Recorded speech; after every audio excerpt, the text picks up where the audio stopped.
بسم اللہ الرحمن الرحیم۔ السلام علیکم۔ اس امید کے ساتھ کہ میری سوشل میڈیا فیملی خیریت سے ہوگی، میں ویلکم کرتی ہوں آپ کو اپنے چینل سکن اینڈ ہیلتھ کیئر آئیڈیاز میں۔ آج میں آپ کے لیے ایسے گھریلو ٹوٹکے لے کے آئی ہوں جو آپ کی زندگی کو بہت آسان کر دیں گے انشاءاللہ۔ اور گھریلو ٹوٹکے بھی ایسے ہوتے ہیں جن کا کوئی نقصان نہیں ہوتا۔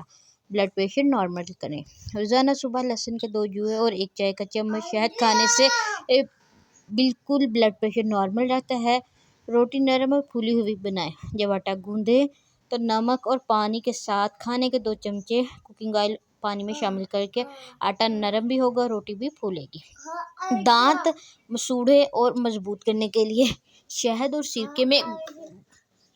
سرکے میں گھولیں اور اس کی کلیاں کریں۔ دانت اور مسوڑھے مضبوط بھی ہوں گے اور دانت صاف بھی ہو جائیں گے۔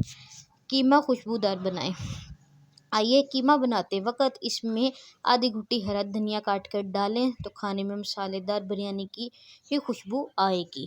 چونٹیاں دور کرنے کے لیے اگر کسی جگہ چونٹیوں کا ڈھیر ہو جائے تو وہاں تھوڑی مقدار میں آٹا چھڑک دیں، چونٹیاں دور چلی جائیں گی۔ کریم ملائی کھٹی نہ ہو، کریم یا ملائی کو کھٹا ہونے سے بچانے کے لیے اس میں تھوڑی سی چینی ملا کر ٹھنڈی جگہ رکھ دیں۔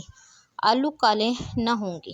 بچوں کو گھر میں جب ہم چپس بنا کر دینے کے لیے جب ہم آلو کاٹتے ہیں، اگر ان کو تھوڑی سی پھٹکری ملے پانی میں ڈال کر دھو لیا جائے تو پھر چپس سفید رہے گی، آلو کالے نہیں ہوں گے۔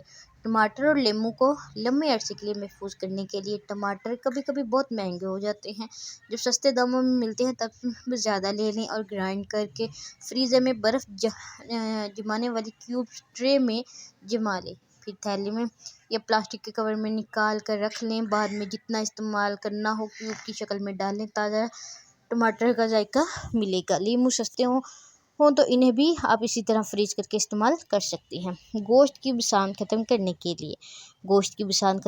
کے لیے 1 کھانے کا چمچ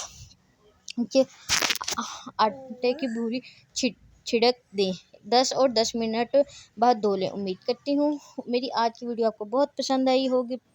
پلیز چینل کو سبسکرائب کریں، ویڈیو کو لائک کریں اور انشاءاللہ پھر ملیں گے ایک نئی ویڈیو کے ساتھ۔ دعاؤں میں یاد رکھیے گا۔ اللہ